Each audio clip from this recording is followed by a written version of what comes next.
Welcome to Scoreography, a podcast about the greatest sport on ice, figure skating. I'm Wendy Buskey. And I'm Adrian Buskey. And this time we are talking about Grand Prix Espoo. Espoo. I'm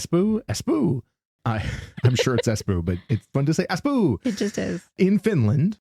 So this is the fifth Grand Prix event in the 2023-24 season. I can't believe we're already at the fifth one. And yet it feels like it's been going on for a really long time. This season has really only been happening for like 2 months, but because when you're really paying attention to it week over week, and there's just so many competitors and so much stuff going on. And I mean, we watched a little bit of Warsaw this weekend the Warsaw as well. Cup in Poland was this week and had Jason Brown and Katja Kurakova and a lot of the folks we've been seeing on the Grand Prix. Not Jason Brown. This was the first time this season other than the Japan Open. So it's been an interesting and busy week in figure skating. Yeah, Warsaw had like 30 competitors in each division. And so I think more. It was just absurd. Yeah, we didn't watch all of that by any means. We caught up a little bit of it on YouTube, but that's not what we're here to talk about. But it was nice to see Jason Brown back on skates, back on ice. And it was nice to see Katerina Kurakova win the Warsaw Cup after landing in fifth after the short and then making her way back to first. And there's some echoes of that in other things we'll be talking about with Espoo because that happened in the women's event. Yeah, it's a bit of a comeback story this weekend. Yeah, before we get to that, one thing I want to hit, we got fact-checked on the YouTube. It was a good fact check.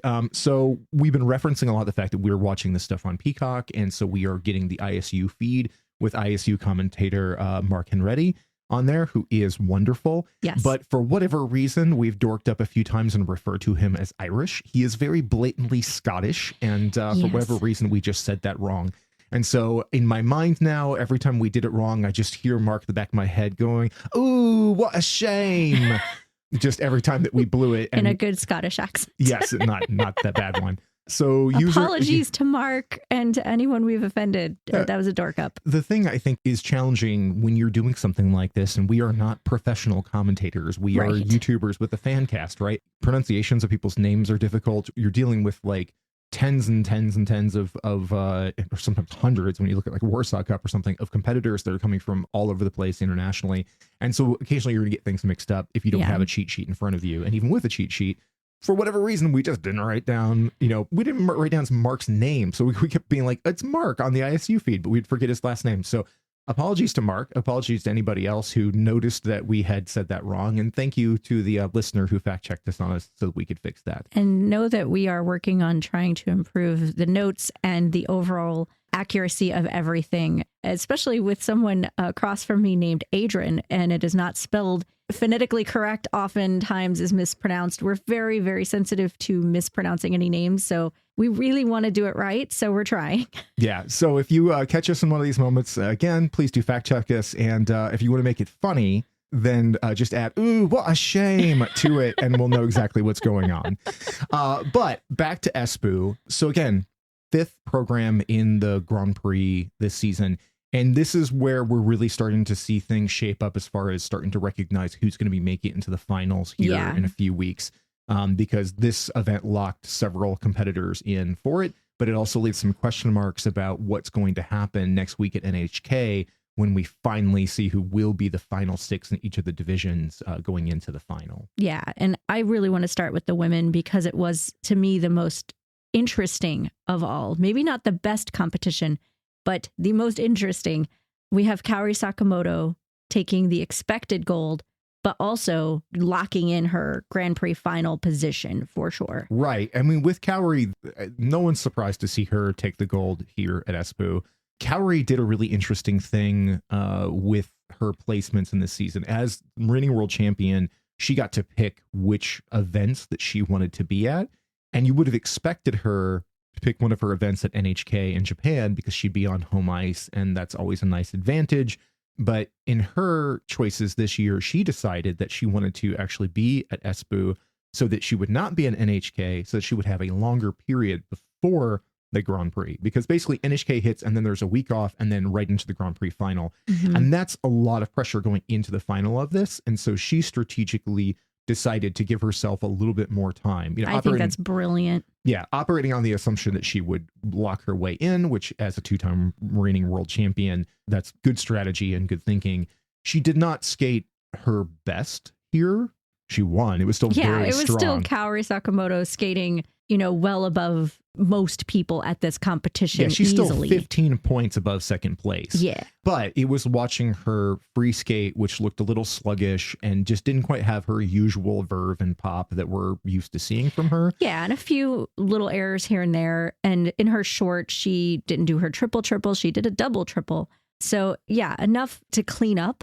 Nothing that seems tragic or concerning. It mostly just seemed like a mid-season program. The thing that you mentioned there that I really do want to hit on, that I think is the important note about Kaori, is that, yeah, she went into her combo in the short program and she doubled the first jump instead of doing the triple. And it would be really easy to just throw another double in there.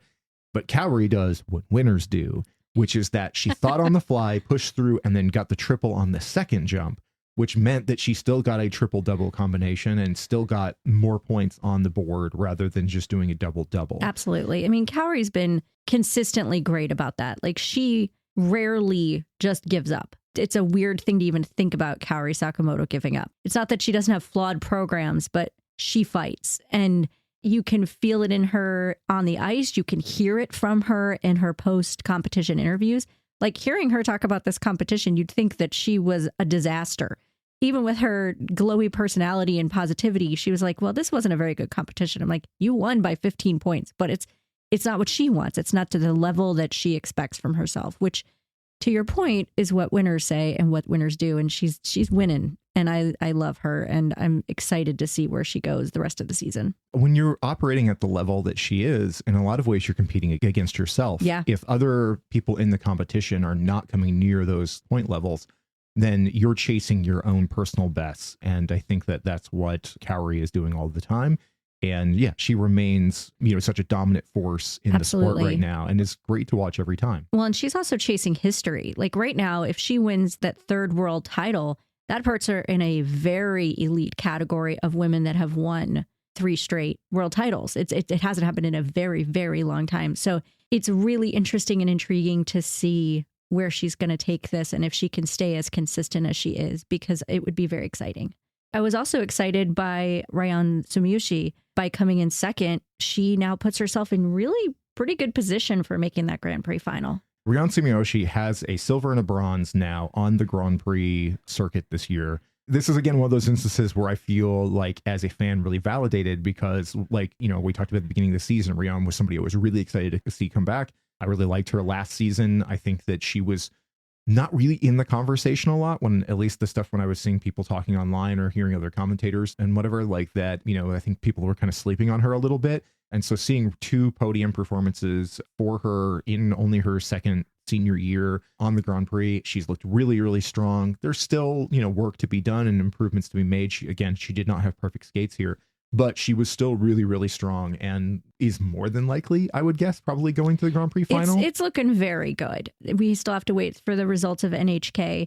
She just isn't a mathematical lock, but she's pretty close. Yeah. I mean, we have Kaori Sakamoto, we have Isabel Levito, Luna Hendricks, and Hana Yoshida are the for sure's, with Rion looking very, very good, with the possibility of like Nina Pizzarone and I think a few others that are still in the mix at NHK that could potentially usurp. It would take a big comeback or a win from like Hae-in Lee there to really upset the possibility of that. Yeah, I think NHK is like the wild card competition as far as figuring out where things are going to go. But yeah, my hope is that Rion makes it to the final because, again, I really liked her skating. There's still a lot of growth and evolution to be done there. And it would have been nice to have seen that quad toe landed cleanly at this competition. I mean, she's trying it. I love her for trying it. Yeah, I mean, she only 2-footed it. It wasn't bad. Yeah, it was a little messy landing and maybe a little under rotated as well. But she's going after it. She's not backing off, and I really appreciate that. But speaking of, well, actually, this is really more of a callback, if you will, to what we had mentioned earlier about the comeback stories of the week. I think the biggest story out of this whole competition maybe is Amber Glenn bringing the Glenergy, and really, I give that to Jackie Wong. That wasn't me. Rocker skating, always good with the words. Glenergy. I love it. And making a comeback, falling into 11th after the short program, making a comeback to the bronze medal here. That Oh my God. never happens. No. I can't think of any time in recent memory where somebody has been in second to last place and then made it to the podium. We've seen people make jumps from like 8th to 4th. Yeah, like Matteo Rizzo did it at Skate Canada from 8th to 3rd, I think. Yeah, I mean, and that alone is an impressive jump. But Amber Glenn, and again, we've talked about this all season, you know, she was so exciting last year, but she's so inconsistent. Yes. This year, she's got really great programs. Her triple axel was, you know, suddenly looking like it was working. It didn't work here, but she landed it in her last competition, but then just completely lost the rest of her program and threw the podium away. And so, you know, we were really, really hoping for great showings for her this season on the Grand Prix and beyond. But her short program was a complete disaster at Espoo. It dropped her into 11th place. And it was heartbreaking to watch her, not only on the ice, but in the kiss and cry. Like, it was devastating. It was one of those things watching, it's like a person who's seeing all of hard work just kind of get pissed away, right? Like where she's coming off the ice with this haunted look on her face. Like, I don't know what's happening. I know. It is gutting every time because Amber Glenn genuinely has everything it takes to be a very, very much a big competitor for podiums on the world stage. So I can't imagine how heartbreaking it has to be over and over again to just be the one with all of the potential and all of the goods, but hasn't been able to put it together consistently because she can. Oh, I just feel terrible. Yeah, it was absolutely heartbreaking to watch that. But then I think the weird turnaround is that you get into the free skate and Amber is in, you know, the first warm-up group. She's the second person to skate because she's in second to last place. And she's in a position where you got to think that she had zero expectations for anything else in that competition. And so what I thought she was doing when she came out on the ice was that she was just skating for herself to prove that she could do the work, to show that all of this hard work and all of this talent and all of this sacrifice still results in a strong skater. And she did what we've talked a lot about this season. Like I always go to, you know, it's the Nina Petrokina thing from Skate America, where like, even if you don't seem like a podium threat, put in the work and do the best you can because ice is slippery, people fall, things can change. And that's what happened with Amber at this event. In a stunning fashion. She skated a personal best. Even she seemed stunned by her score. It was huge. It was deserved. Her program, she started off going for the triple axel, singled it, but then everything after that jump was flawless. It was gorgeous skating, beautiful to see, and getting that score that was very well deserved. I'm sure it was this is amazing. I got a personal best after, you know, a terrible skate. It's a good motivator going into the rest of the year and especially into US Nationals after a skate like that, really feeling that I can do this. I can come back. It's not just going to be a failure. But then climbing skater over skater and ending up on the podium. I mean, that's astonishing and just bravo to her. I think this was like the bizarro skate of her previous Grand Prix appearance. Because it was kind of. At the first one, she landed that triple axel and then the excitement of the crowd and her own adrenaline just overrode her. And that program just went downhill afterwards. Here, she blows the triple axel, pops it and does a single. And instead of completely losing her composure, just holds it together. And through the rest of it, gives us this vulnerable and for Amber kind of delicate performance that is emotionally moving and hits all of the beats and ends up, like you said, a personal best.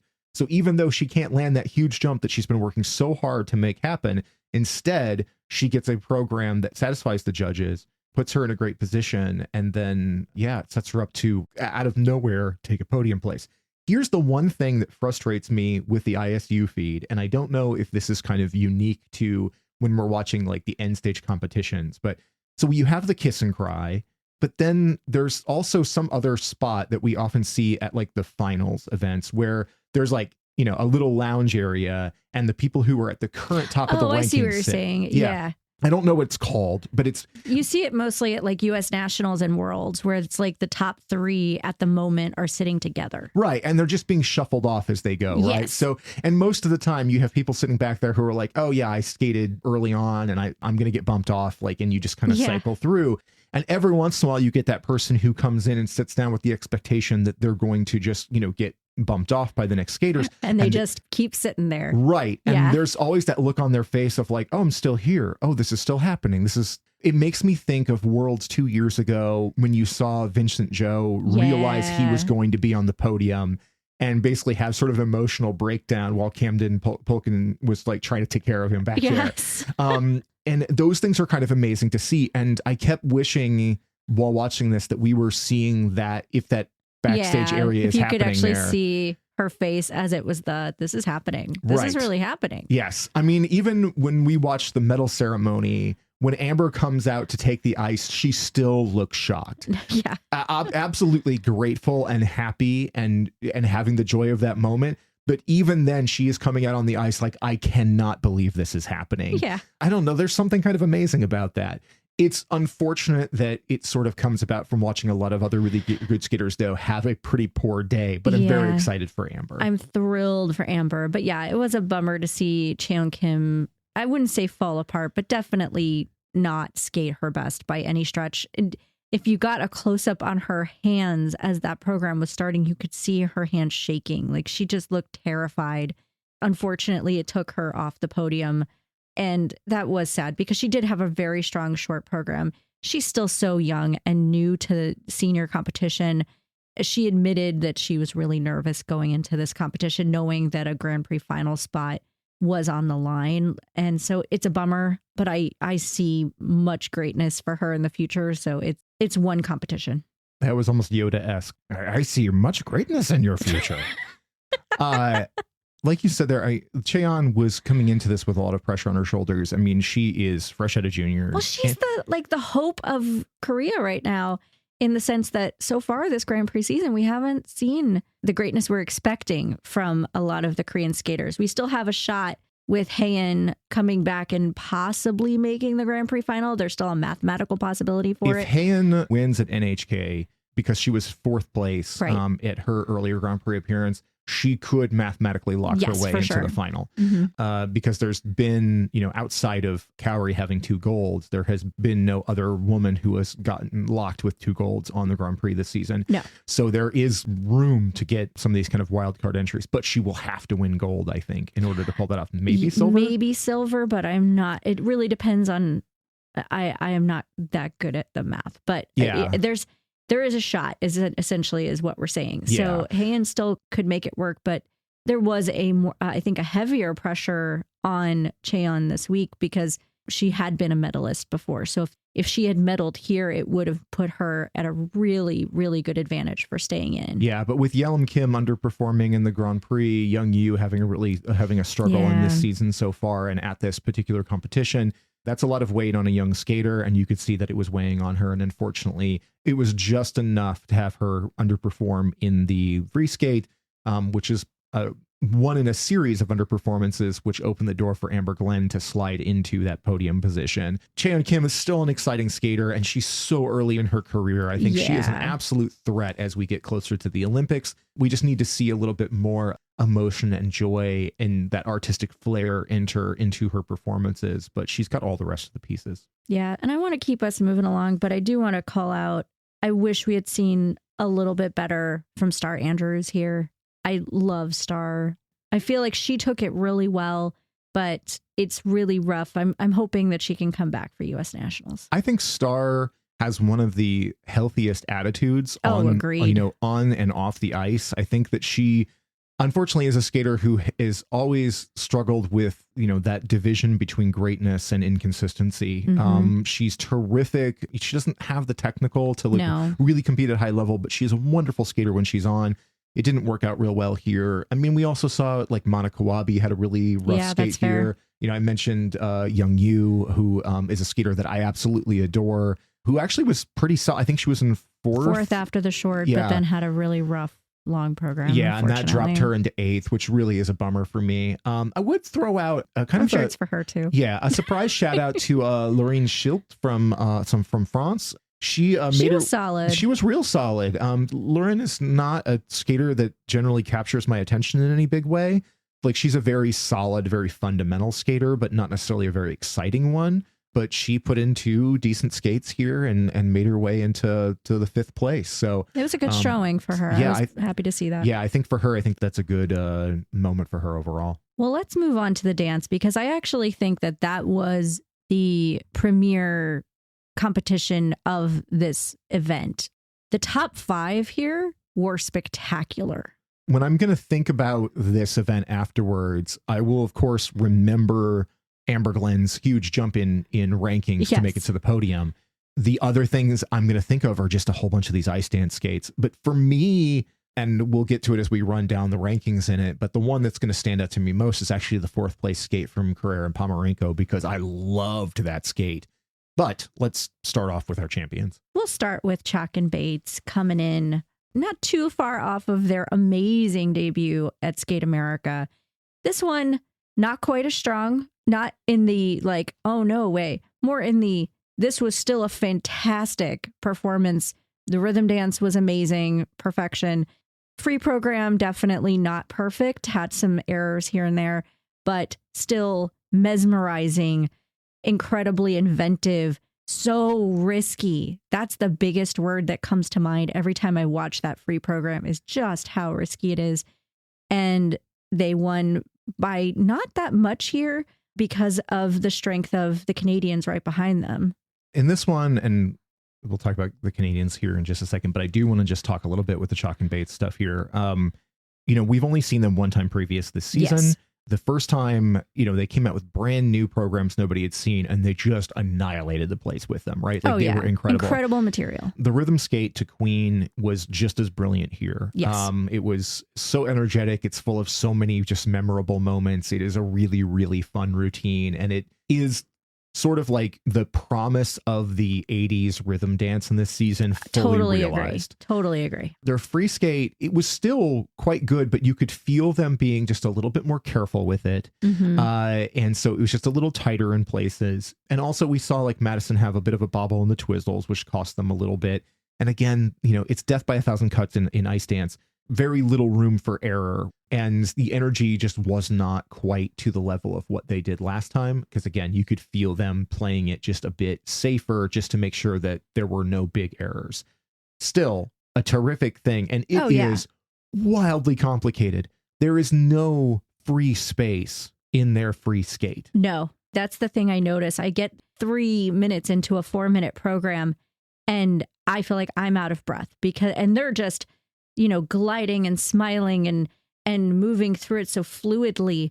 And all I can think is it's like watching Jason Brown do footwork. It's that like, there's never not some part of their bodies moving. There isn't a stop and pose moment. And if there is, it's so brief and it's still complicated. It's just a fascinating program to watch. And I love how inventive they are. They just do things that nobody else does. It's just fascinating. Mark said it in the commentary that it's incredible to see a team that has been together for as long as they have and who are the world champions and yet innovate every single time when they hit the ice. They're always doing something new, and they're doing things that you just haven't seen before. And ice dance has been around as a competition a long time. It's really difficult to create something wholly new, and yet they keep coming out and doing that. And it's fascinating. They are such trailblazers in the sport, even if they are not everybody's aesthetic cup of tea, which blows my mind because I think they're incredible. But you cannot take away from the fact that they are always pushing the sport further and further with the artistry, with the technical, just the total package. Yeah. Go into the second place Canadians, Laurence Fournier-Boudre and Nikolai Sorensen. I was questionable about these programs earlier in the season, especially the rhythm dance to Top Gun has like won me over entirely. That rhythm dance here was spectacular. I am still not as in love with their long, but there's no denying how fantastic skaters they are. And I don't know, there aren't enough adjectives for how spectacular Lolo is. Like, she just not only has a human specimen, but also as a skater, she just is impossible not to be, I don't know, locked onto every time she takes the ice. This might be the best that I've ever seen them skate. I thought that these two programs really, really worked here. I also was really impressed with Nick at this one. I mean, yeah, he's definitely grown into these programs. We've talked about it in the past that, like, I mean, anytime you have a pair or an ice team, like, some of the scrutiny is going to fall on like who the better person is, or if somebody isn't quite living up to it.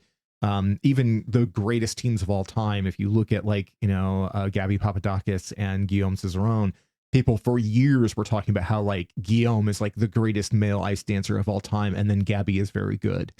And the reality was she was also phenomenal, but like he could just outshine her a little bit. By the end of their career, I don't think you saw that as much. I think you saw it more unified in their just the fantastic nature of their skating.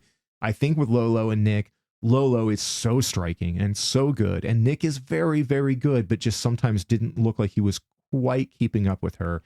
And particularly so far this season, but really at this event, I didn't see that discrepancy at all. I saw a unified front of really, really great skaters. The thing that is always so much fun to watch about them is their connection. It's kind of a cheesy word in skating sometimes, like, these skaters don't have the connection. It's like, yeah, but if you see them, you understand why that statement is made, because they make eye contact with each other and you're like, oh, I feel this energy. They have this magnetism towards each other. Smolder. There's a lot of smolder. It's an intangible quality, but it's so fabulous, and it makes them so much more engaging to watch. Well, also something that ice dance has been missing for a few years since the retirement of Tessa Virtue and Scott Moore is just that super intense sexiness on the ice. Like, I mean, obviously, like, Madison Chalk is intensely sexy on ice. And some of their programs do have that for sure. Right. But there isn't quite that thing that would happen with Tessa and Scott on the ice. Almost nobody has had that since. Mm-hmm. And here, watching Lolo and Nick, it's like one of the first times in a while where there's been that, like, just that really intense, where it's like, it almost feels like you're a huge audience watching a really intimate moment between two people, which is both slightly unsettling and heartbeat racing, Yes. And and it was really nice to see them here do that. It was a very well-deserved silver. Absolutely. Here. And no surprise whatsoever. No. It's awesome to see that they are also a lock for the Grand Prix Final, which is, again, not unexpected, but it's exciting to just think about that we're going to get all of these great teams going forward. Yeah. And speaking of great teams, I mean, as we look at the bronze position here, a team that we've been really looking forward to see is the Finnish team of Julia Turkila and Matthias. Is it Matthias? Is it Matthias? Matthias. We're gonna learn. Yeah, Matthias Verslus. I'm probably saying their names incorrectly, and I apologize for that. We had watched them earlier in the season during Challenger. They won Finlandia. Yeah, and their free skate was probably my single favorite skate of all of the Challenger series. It was mesmerizing. I think we watched it 3 times. I was just incredibly thrilled with that performance from a team that I wasn't really familiar with. So I was really excited to see them here. I don't really care that much about the rhythm dance. No. It's good, but it isn't as striking to me as a lot of other people's. But that free skate is gorgeous. No, I agree. Like, they had been on the podium last year at Espoo, and I remembered them from last season overall on the world scene, but they didn't make a huge impression on me. I thought they were very strong and talented, but they didn't strike me as the next big thing. Then I saw this long program, and my mind also changed. I was like, oh, this is fascinating. Like, to the thing that you were talking about with Mark's commentary, he mentioned that note of there's movements in this program that he's never seen on the ice, shapes and pictures that he's never, seen previous in competition. And that's always exciting. So whenever you see another team doing that, you note it, you make that mental shift to, oh, you're a real contender now. And they really showed up on home ice and obviously thrilled the hometown crowd in a massive way. But also, I really feel like they're just making advancements because they're hard to deny right now. They're just so fascinating. And this whole kind of clock thematic that they have through the whole thing, which is interesting since Chakra Bates' program is also, time-based, if you will, but vastly different approaches and very, very intriguing. There's something mesmerizing about that free skate. The choreography is so striking. It's frustrating sometimes, though, when you're watching a broadcast and they pick the wrong camera angles. Because Oh, I think I when we know. watched it in Challenger, it felt like they had all the perfect camera angles to capture exactly the angle that you wanted to see. Now, obviously, if you were watching it live, the spot you had in the room would change how we were looking at things. But when you're at home, you're like, give me the best shot. And a couple of times in this whole competition, there were just choices made that I was like, the camera's on the wrong, you're at the wrong You're view. missing it. You're missing it. But still, they were brilliant. I really, really enjoyed it. So I think will they be at NHK? Yes, they'll be at NHK, and that will pretty much make the deciding factor of whether they make the final or not. So we'll see. Yeah. But then off the podium, but in fourth place, we always talk about the competition within the competition. Yes. And this is another one of those where we had 3 American teams, and you have Chalk and Bates, who are the obvious front runners and are locked for going into the Grand Prix final now. But in ice dance, particularly, there's this coming up thing year over year, that coming up in the ranks and especially in your own countries. Right. Yeah. Establishing yourself as the front runners for your country. And there's a lot of these younger teams in American ice dance right now that are really just neck and neck trying to figure out who's going to be the heir apparents after Chalk and Bates. And the performance here in the 4th spot that just really blew me away was Carrera and Pomerenko. They've in the past been a team that I've always liked, but I've rarely been thrilled by. Mm-hmm. They've been improving steadily as this season goes along, but we've kept wondering, is it going to be them, or is it going to be Green and Parsons? Who's going to be kind of moving into that space? We've talked about in the past how this is a team, like we were mentioning earlier with Lolo and Nick, a team where Christina Carrera has always been super strong, but there were times watching Anthony Pomerenko that it just felt like he was not quite skating up to her in previous seasons.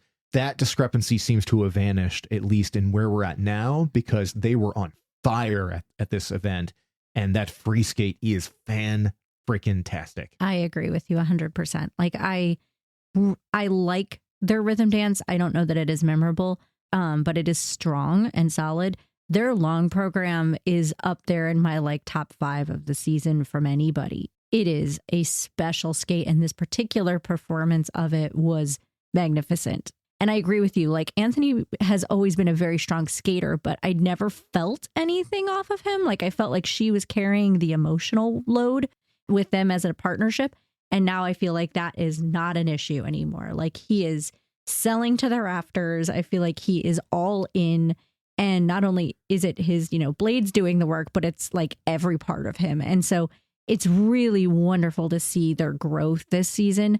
I think technically their scores overall, and this is all arbitrary at this point, but it's still behind the top scores from Green and Parsons this season, but it's not by much. It's real close. So I'm very intrigued to see kind of that competition going into U.S. Nationals in January, because it'll be a really close competition. And right now, I would personally, just on the basis of my own preferences, take Carrera and Pomerenko. And I love Green and Parsons, but the thing I always think about is when you have a performance where it's so compelling that you just don't say a word through it. Yeah. Especially when you're like us, who we tend to offer our own personal commentary at home, and occasionally we beat the commentators to the phrases. There was a notable one for us when we were watching Kaori Sakamoto, where we saw Kaori throw her signature double axel, and I was like, best double axel in the business. And then not even a half second later, Mark goes, best double axel in the business. And I was like, okay, yeah, all right. So we've watched a lot of skating, and we've absorbed the dialogue from the commentators. But watching Carrera and Pomerenko, I didn't say a word. I was same. so into it. It was gorgeous music. It suits their style. I like the dark, vibe on them. I think it works. There's this sexy pathos. I don't know. It's there's something interesting and intriguing. I think it works for both of their vibes. I don't know. Not only is it technically fascinating, but it feels like a program, because one of the complaints I have with ice dance is whenever a program feels like I can just see all the components. Even if it's beautiful, I can be like, okay, here is the twizzles, and here is the curve lift, here is the straight line lift. And you just see it, one after the other, and you're almost counting. Whereas this one just felt like a fluid motion, and things just popped up and appeared as they should. It felt also organic and natural that I just kind of forgot it wasn't an exhibition. That's the thing that I often say when we're watching single skaters is that if they're almost to the end of the performance and I stop and go, oh, well, did they throw the X jump? I'll have forgotten it happened. Not because the jump wasn't great, but because it was so fluidly included in the performance. Jason Brown was like that a lot, where because he doesn't do big lead ups to the jumps and whatever, they're part of the choreography, I tend to forget that those big moments happen because they're just so seamless in it. And that's the same thing here, where it's like it felt like a dance performance and not like, oh, we have to hit beats in order to get the points from the judges. And yeah, it was terrific. It was amazing. And I also think it is worth talking about the other Americans who were there. Absolutely. Because Mila Zingas and Vadim Kolesnik, they were also really impressive here. Absolutely. I liked their performances more than I have any other time seeing them yet this season. Their sell is so strong. They bring a really interesting energy to the ice. It's very different from a lot of the other teams. They are not a smolder team. There's a very platonic energy between the two of them out there. But the flair and the excitement, just the exuberance of their skate was really on point here. I think that's a really good word for it. Like, it felt exuberant. Like, their Beauty and the Beast program, I'm a little over the Beauty and the Beast music, but when they skate to it, I'm not. I forget that I care. It's beautiful. It is vibrant, exuberant. It's accurate. The fact that they are a team that has been together, I believe, less than 2 years, and she came from singles, and there's all these kind of like little asterisks and caveats on their partnership, and yet you wouldn't know it. They are so well connected, very, very well matched, and definitely a big U.S. team of the future. Yeah, I mean, you skated to Josh Groban and didn't make me roll my eyes once. I mean, that's as good an endorsement as I can give you. Yeah. Well, all right, let's move on to men. We've been talking for a while about dance. I want to express my admiration and joy for Mr. Kawamura. Kawamura, ever since last year, seeing him get onto the Grand Prix, win 4 continents, win juniors. We have been big proponents of his. We really like his style. I like that Cow's whole skating thing is this like powerful, forceful, like it's like he wants to be a force of nature out there. He wants to feel like a tornado on the ice. And yet he is growingly capable of tender moments of vulnerability, of the quiet before the storm. Like he is really finding his voice out there. This is another competition where his placement was really, really tight with another Japanese skater, right next to him. Last time that we saw him, Soto Yamamoto squeaked into gold with Kawamura in the silver by like a point or so. A very similar thing happens here between him and the Japanese skater Shun Sato, who was also fabulous at this event. But Cow is definitely one of those guys where, like, right now the conversation is so much about Adams Shaoenfa and Ilya Malinin and Shoma Uno. And Cow, on the right day, could beat any of those guys. Yep. He still does have a little bit of consistency issues, but we also saw that he can strategically change on the fly. He made a point of saying at this particular event that when he got into the free skate, he was skating last, but he was skating right after Shun Sato, and Shun Sato laid down a fantastic performance and numerically really put the pressure on him. And he recognized that he had a big jump later in the program that he'd been struggling with in the warm-ups, and he and his coach looked at it and said, if I fall on this, I lose. I can't take that chance here because Shun did not leave me the room to do it. So he had to change that jump going into that program. And not every skater can do that well. Not all of them can adjust on the fly. And we use that phrase a lot. That's what winners do. That's what champions do. But they go out there and say, okay, I need to adjust because I cannot win if I blow this. There is not the room. And so he made strategic adjustments that would maybe not give him as high a technical, but would have a greater chance of a clean skate. And it paid off for him. It did. And the thing that's interesting about Cow is that he is like an unrefined skater at this point. Like he's still, again, first full season as being a senior because he won Junior Worlds last year. But I do feel like he has grown so much just in the past year and become this like really interesting skater. Like he has his own style. Like nobody really skates like Cow. And does he have lots of room to grow and improve in his components? Absolutely. Do you ever feel like he is not 150% committed to every movement and everything that he's doing? No, he is in. He is trying his damnedest to make everybody live this with him. It's wild. It's exciting to watch. And I love him. And I'm really excited to see how far he can take this. I personally think that he is a bigger threat for the Olympic podium than he's necessarily getting a lot of credit for yet, because I really think he can continue to grow and turn into that big of a skater. One of the things I love about the Japanese team is that their field is so deep with talent, but every one of those guys is so radically different. Yeah. The style and flow and approach that they each bring to the ice is just so unique. And Kao, I think I'm just going to stick with the metaphor of him being like the force of nature on ice, that he is trying to be the hurricane of ice skating. Because especially if you watch him like in gala performances, that's when he really comes out and throws what he really wants to be, which is just powerful and forceful. I don't know, just an energy that feels more urban and street and a different type of dance, you know, as opposed to sort of the classical ballet grounding of figure skating, that instead he's coming at it from this completely different point of view. Man, I'm here for it. I dig it. I am. And it's fair to also bring up Shun Sato, because he really might have some of my favorite jumping passes. They're just so neat and tidy and well executed. They're just really, really nice to watch. And you feel secure, almost calm watching him, because he's been extremely consistent this season so far and definitely gave Kao a run for his money. Shun Sato is Japan's sleeper agent. They're flashier skaters in kind of with Kao, and to a certain degree we think about like Shoma Uno as far as like just the incredible artistry that he brings to it. He's in a different league, but and, yes. And again, their whole men's team is so deep and full of so much talent. Shun's like maybe isn't the first guy into the conversation, but then you go out there and see him on ice and you're like, geez, this guy is so talented. He's so consistent. His jumps are beautiful.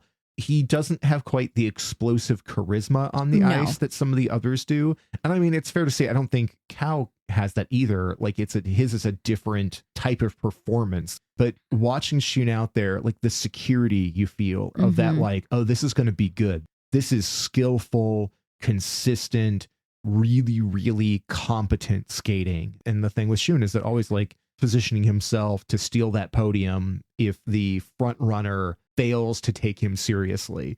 In this case, he and Kao are like besties because that whole team are all really good friends. And they know how they have to work around each other. Right. I loved the fact that after the competition, Kao made a point of being like, I was afraid of Shun. Like I had the fear of Shun in me. It's like, he knew how good Shun had been and also knows how good he is.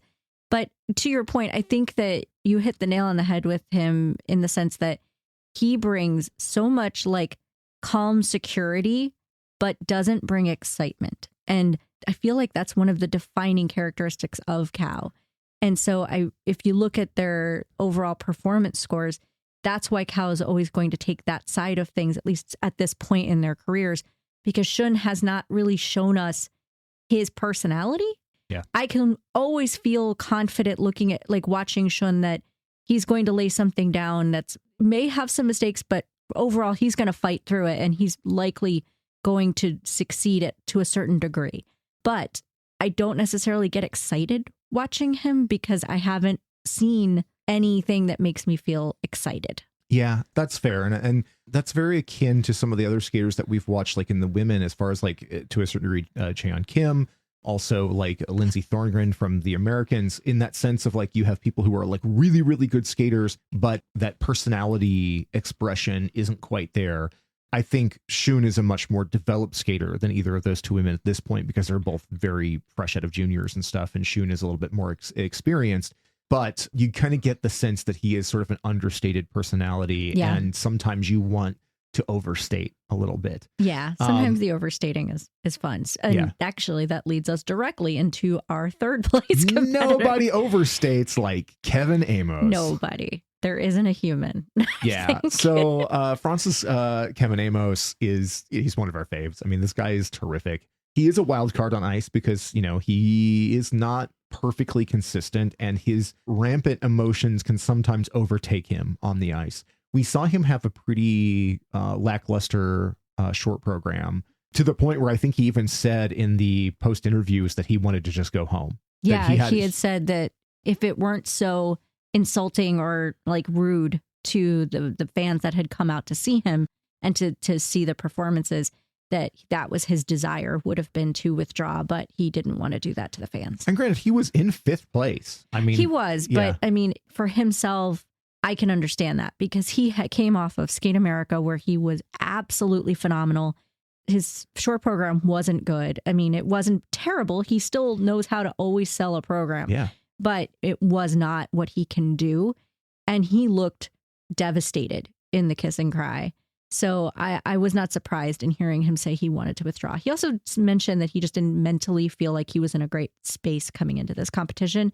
So it's not shocking that he would not want to compete, but I'm really glad he did, since he came back and took the bronze. The thing that you like to see, or that you want to see from a competitor who has a bad skate, is for them to rise to the challenge afterwards. The textbook example is Nathan Chen in his first Olympics, when he blows his short program and comes back and wins the free skate, right? Like, freaking amazing. Yeah, that's what the kind of thing that you want to see. Again, that's what winners do. He didn't win that one, but he showed that he had the fire to fight his way back. Here we see a similar kind of thing from Kevin Amos, which is that he blows the short program, but when he came in for that free skate, he brought the fire back to his Bolero program and showed us why we were so excited about him at the beginning of the season, that program takes boring music and turns it into something really fascinating. And then when he becomes the bull at the end of the program, you see the change on his face, where he goes from the delicate grace of the early part of the program to pure fucking savagery. And I'm here for it. I like it. You small, funny Frenchmen, show us your savagery. I don't know what to say after that. I don't know that there's more to extrapolate on it other than I just love Kevin Amos. And the one other note I will put in is, from the moment he steps on the ice, even in the warm up, you could tell he was there for the fans, and he was putting it out there. He was mugging at them. He was grinning at them. He was pointing at them. He was there for them, and he made that extremely clear. And I love him for it. I think that no matter what, says such enormous amounts about his character as a performer. Yeah, and he hijacked the bronze in doing it. From Matteo Rizzo. Yeah, Matteo Rizzo put on a couple of really strong skates here. Yeah. Matteo is always strong. It was a flawed short, but that long was really strong. Yeah, I mean, the biggest takeaway that I have with Matteo's performance here is really about his scoring and about this event in general, which is that the scoring felt very conservative. Yes. Which is something we've seen in kind of the last two competitions.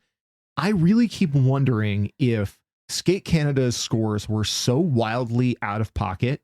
I almost wonder if there was a Zoom call with all of the judges and they were like, okay, what the hell, guys? Skate Canada, you were just pouring numbers on some of them, particularly Piper and Paul from Canada in ice dance, where great performance, but as we've said before, that number is way too freaking high. And every other ice dance team has been chasing that number the rest of the season with performances that were at least their equal, but not getting the numbers. Here, we saw a lot of underscoring, and we occasionally also saw elements X'd, just crossed out of performances. And like Matteo got called on an under rotation, which, I mean, we watched it in the replay. It's a rotated jump. We don't know what's going on there. And that's really whatever, because of the camera angles and such, but it was the choreo sequence that was very confusing, because he straight had a choreographic sequence at the end of his program just get X'd out. He got no value for it at all. Yeah. I followed up. I looked on social to kind of see what was going on. I saw Jackie Wong, Rocker Skating, post about kind of what he thought it may be.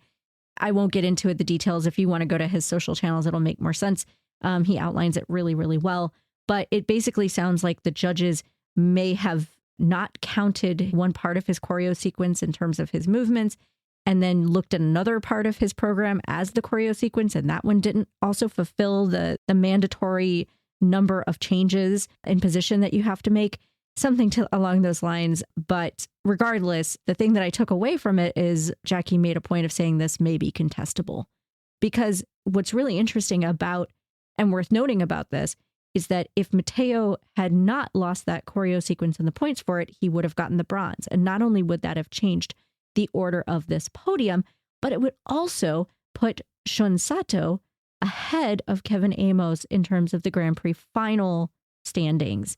So that's really interesting, because that's not only affecting Kevin Amos, but it's also affecting Shun Sato going into the Grand Prix Final. So, oh gosh, and that's so crazy that like a third skater's score could have swing things that wildly, and him being poorly scored if it's contested. Yeah, which would raise the question of whether like Matteo and his team wanted to contest it, because that'd be kind of heartbreaking for Kevin Amos, but also for him, like he lost basically what was like 5 or 10 points. Yeah, something like that. I think it was 10. Yeah, like something relatively significant. And he was in the press conference afterwards saying, I just don't understand. Why would they remove an entire element from me and nobody can figure out why? So yeah. I'd be really interested to see afterwards what that looks like, because scoring is always a question in a judged sport, and figure skating in particular, because it's been so corrupt over the years and so questionable. But moments like that make you really frustrated. It's like watching baseball and having a umpire who cannot call a proper strike or ball, when you have them do the same thing in this sport where they just arbitrarily like, nah, that doesn't count. Yeah. And everybody at home is like, what in the hell is happening? Yeah, I don't expect Matteo and his team to contest it. I do understand the level of frustration and confusion, and I would hope he at least got some clarity as to why it happened, if Jackie's assessment is correct, if it was something else. But one way or another, I mean, we'll see how it goes if he does throw a flag, but it's certainly not something I expect after the competition. The only other thing I want to talk about from the men's here is, it was really briefly, and it's a bummer. We saw essentially the exact opposite thing happen from like Amber Glenn in the women's competition, where she went from 11th to the podium in 3rd. We saw the flip where the American Jimmy Ma went from 3rd place in the short program to 11th, second to last at the end of it, because he had an absolute disaster of a free skate. And we've talked about so often that we adore Jimmy Ma. He's an exciting skater. He's one of the oldest guys in the competition. And I don't mean to be like ageist about it, but you're looking at a guy who still has all of the pieces. He has incredible jumps. He has great artistry. He's super exciting. He's very charismatic on ice. He knows how to hype up a crowd. He's an exciting guy to see out there on the ice, but he so very rarely puts two programs together. Yep. If he gives you a good one, he's going to give you a bad one. And that's exactly what happened here. And we've talked about it before, and we went into this one, he got 3rd, and we were like, man, we hope this is the point where he proves us wrong. This is where Jimmy Ma shows that he has all of the pieces, and he can do the thing that he shows the promise for all the time, but never connects. And so we went into it, and then, he completely lost that entire program and dropped into 11th. And it's an absolute shame. And this is not me making digs at Jimmy Ma, because I really like this guy as a skater. I would love to see him live. He's such an incredible performer. And I hope that we get years and years and years of performance from him after his competitive career is over. But it is rough to see stuff like this, because it's just crushing to get that up of like, that was really great. Oh no, here's the plummet. I know. And it's what we unfortunately have come to expect from Jimmy Ma. So I want to see him surprise me. I think he's got it in him. He had talked about being in mentally not the best place in this competition coming into it. He can do it. I think that's the biggest frustration, is that he's got it in him. It's just getting over that mental hurdle. Yeah. But I don't want to dwell on the negative. Let's move on to something interesting in the pairs, which was an upset with Haas and Voloden from Germany taking the win over the favorites Kanti and Machi. I don't really have my eye on the German team, Hasse and Voloden, before this. I don't think they registered on me at all. They had a couple of really nice skates here. Really nice skates. They were really strong, very enjoyable to watch overall. I can't say that either of those performances is extraordinarily memorable to me, but they were unquestionably the strongest performance at this event. I was very, very impressed with them. I know they had a really strong challenger series earlier in the season, and coming into this, I'd sort of admittedly forgotten about those programs because the challenger feels very far away.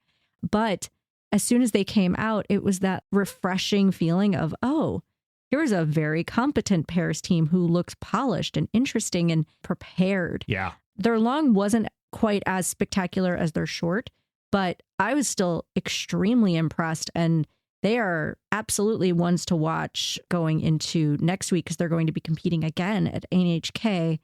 So back-to-back competitions for them, and see if they make the final because they're in really good position now to do it. And I was really, really impressed with them, far more than, frankly, anything I've seen from Kanti and Machi so far this season. Kanti and Machi, like last season when they ended up in the bronze position at Worlds, really made a statement for a team that was, not being talked about in a big way, but they came on really strong at the end of the season and they were very enjoyable. They're a team with a ton of quality, but we've said it before about them this season that they have not looked as confident in their skates this year. And the fact that they're just reusing their long program from last year, I think it just makes them boring. There's something about watching their programs that as soon as that long program starts, I just kind of have a little bit of a, I've already seen this a dozen times and I don't know that I can stay excited about it anymore. I like them as a team. I think they're a beautiful team, but this year they've just lost my enthusiasm because of that. I know. And it's a bummer because I really do feel like they felt like the team who were on the precipice last year, like just getting that first bronze medal at Worlds. And it felt like the ladder was starting to be generated upwards for them as we go into, this whole quadrennial towards Milano Cortina Olympics. And, being in Italy, and they're the leading Italian team. So, and we still may be on that trajectory. I just feel like we're in that mushy middle section where they need to figure themselves out. But I agree with you that them maintaining that same long program has left everything always feeling a little bit flat. Like, I like their short program this season. I am definitely kind of over their long program. The thing I did like hearing about their team is that they have actually been seeing a sports psychologist to help them figure out their mental game so that they feel more confident and that they show more competence on the ice that way. And that I really like to hear because there's so much training involved, so much physical preparation in this sport and in every sport. But the mental game is a huge, huge part of it. And and you see the skaters who don't necessarily have that mental game together. We often talk about that's an Amber Glenn thing where she's got all the everything, but it just seems like mentally she doesn't hold it together. So it's great to see a team here that is saying, yes, we recognize that that's a problem. We're addressing it. Yeah. But really, the other story for me, other than the really solid German team taking the win here, is the third and fourth place standings at the end of it. And because I'm going to go on record and call this final ruling bullshit, because in my opinion, the Chinese team of Peng and Wang absolutely should have been in that third place. They lost it by it was like 0.03, like 3/100ths.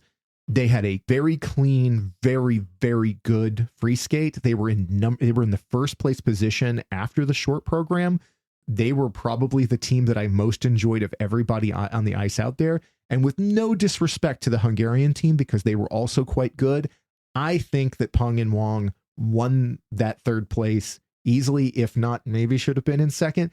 I might be speaking controversial here, but I was mad. Speak your truth. Speak your truth. I was mad about that. I really thought the Chinese team deserved better than what they were given by the judges. I do agree with you on the third place. I would not have put them ahead of Kanti and Machi.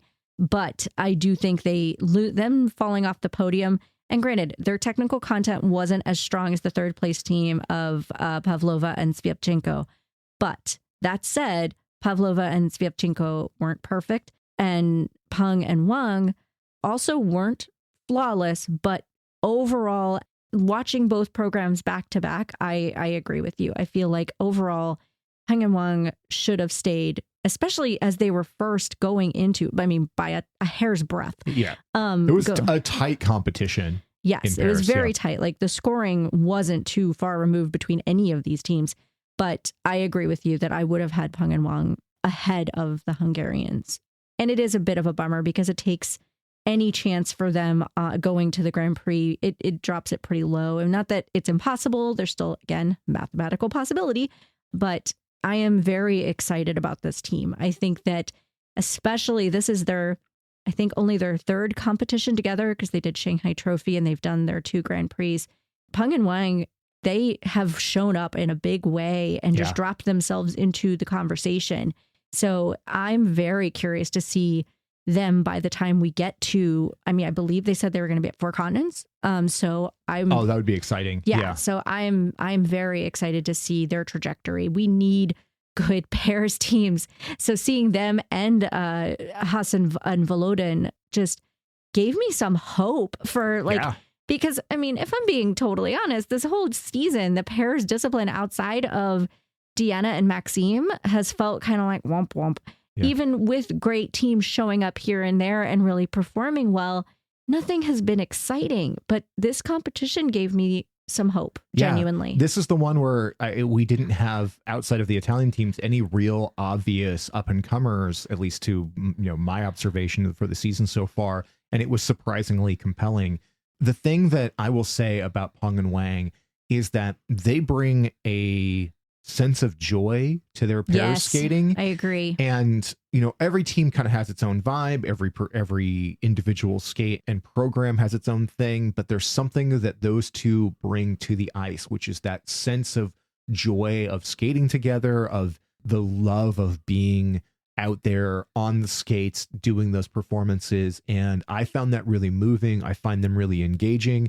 Certainly, you're probably right about technical, that they probably didn't quite deserve the second placement, but they were second in my heart. I love that. And really first in my heart because I liked them more than I liked the Germans. I recognize the Germans put on better performances, but I was just really taken with Peng and Wang, and I'm really looking forward to seeing. I really hope they're at 4 continents because that would be exciting. Yes.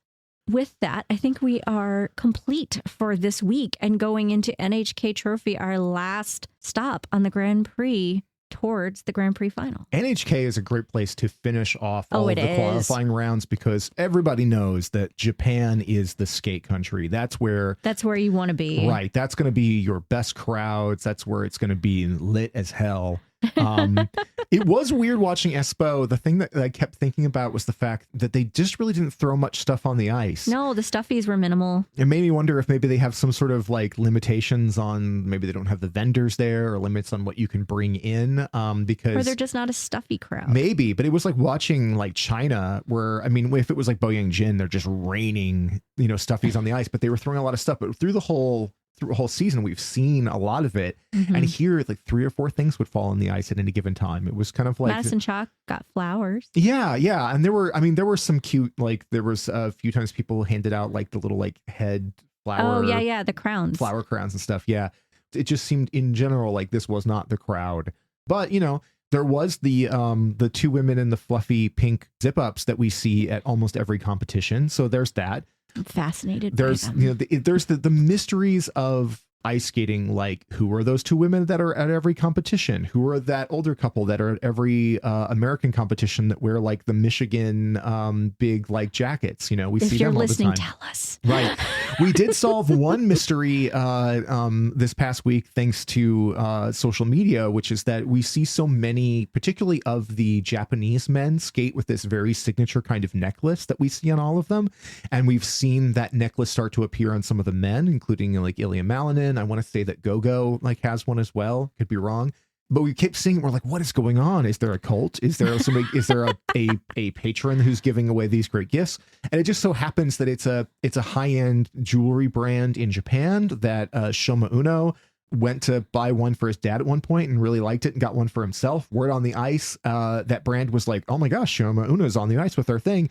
They sponsored him, and then they sponsored a whole bunch of the other Japanese skaters, and in some cases have even made signature pieces for them. And in turn, those skaters have given those necklaces to other competitors as gifts, as a sign of respect.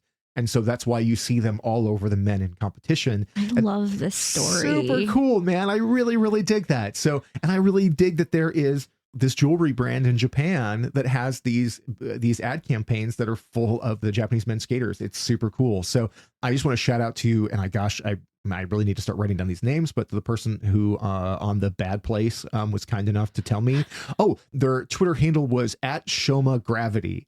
So you could tell that they were a big fan of Shoma's Gravity program. Me too, friend. Me too.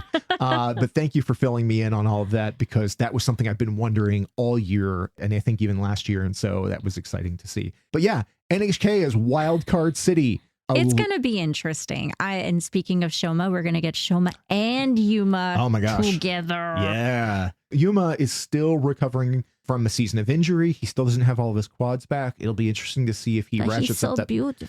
He is. We'll be interested to see if he ratchets up his firepower and puts more quads in, if he saves that more towards nationals in the end of the season. I believe in Yuma, so you could see it happen. But yeah, this is where a lot of different, obviously all the last spots will be locked, but like we talked about with the women, really things could go a lot of different ways. Yeah, it's going to be an interesting competition overall. Like in the dance, we have Guinard and Fabry, who are pretty much a lock to guarantee their position in the Grand Prix final here, but also Fear and Gibson.